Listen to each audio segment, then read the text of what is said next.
नमस्कार, मैं रजनी शर्मा आपकी हिंदी अध्यापिका। आज की हिंदी कक्षा में आप सबका बहुत बहुत स्वागत।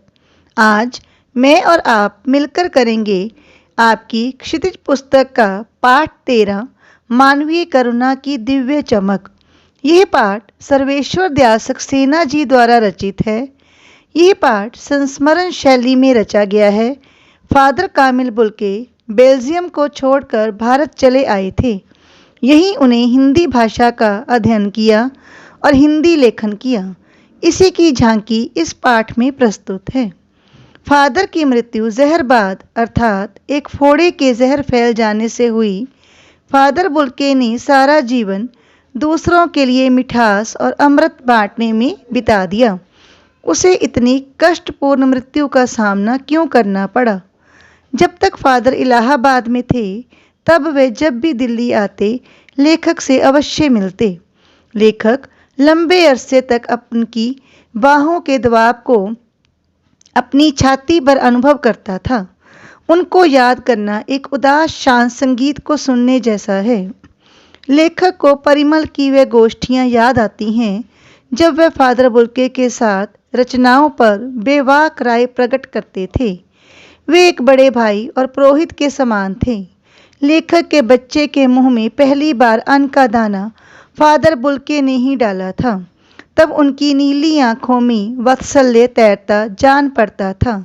वे इलाहाबाद की सड़कों पर साइकिल चलाते अक्सर दिखाई देते थे। वे कभी क्रोध नहीं करते थे। उनके अंदर ममता एवं प्यार छलकता रहता था। वे बेल्जियम में इंजीनियरिंग की पढ़ाई कर रहे थे। अंतिम वर्ष में पहुंचकर उनके मन में सन्यासी बनने की इच्छा जागी। उनका घर भरा पूरा था। 2 भाई थे, एक बहन और माता पिता सभी थे। वे भारत को अपना देश बताते थे।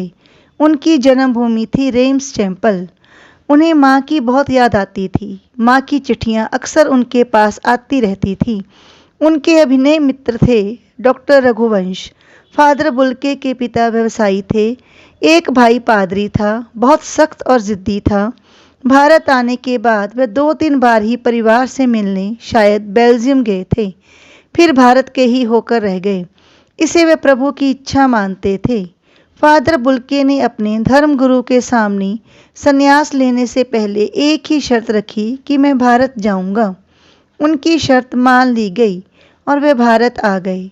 उन्होंने पहले 2 साल तक जिसेंट संघ में पादरी की शिक्षा ली। 9-10 वर्ष दार्जिलिंग में पढ़ाते रहे। इसके बाद कोलकाता में बीए किया और इलाहाबाद से एमए। उन दिनों डॉक्टर धीरेन्द्र वर्मा हिंदी विभाग के अध्यक्ष थे। यहीं रहकर उन्होंने अपना शोध प्रबंध पूरा किया। उनका शोध का विषय था राम कथा, उत्पत्ति और विकास। फादर ने मातरलिंक के प्रसिद्ध उपन्यास ब्लू बर्ड का अनुवाद नील पंछी के नाम से किया। बाद में वे सेंट जेवियर्स कॉलेज रांची में हिंदी एवं संस्कृत विभाग के विभागाध्यक्ष बन गए। यहीं रहकर उन्होंने अपना प्रसिद्ध अंग्रेजी हिंदी कोश तैयार किया और बाइबल का अनुवाद भी किया। वही बीमार पड़े, दिल्ली आए और भारत में 47 वर्ष रहकर 73 वर्ष की उम्र में चले गए। फादर बुल्के दिखावे से ना होकर संकल्प से सन्यासी थे।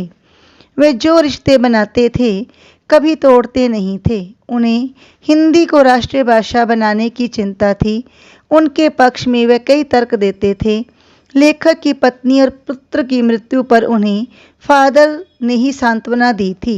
लेखक को दिल्ली में उनके बीमार पड़ने का पता ही ना चला। 18 अगस्त 1982 की सुबह थी। कश्मीरी गेट से निकलकर कब्रगाह में उनके ताबूत को नीली गाड़ी से उतारा गया। डॉक्टर रघुवंश का बेटा, उनके परिजन राजेश्वर सिंह उसे उतार रहे थे।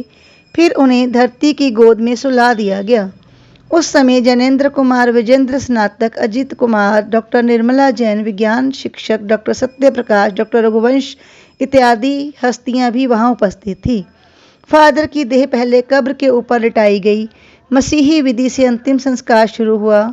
सेंट जेवियर्स को रेक्टर फादर पास्कल ने श्रद्धांजलि अर्पित करते हुए कहा, फादर बुल्के धरती में जा रही हैं। इस धरती में ऐसे रत्न और पैदा हों। फिर उनकी देह कब्र में उतार दी गई। उनकी मृत्यु पर रोने वाले लोगों की संख्या की कमी नहीं थी। इस तरह मानवीय करुणा की दिव्य चमक सदा के लिए चली गई। आशा है कि आपको ये पाठ स्पष्ट हो गया होगा। धन्यवाद।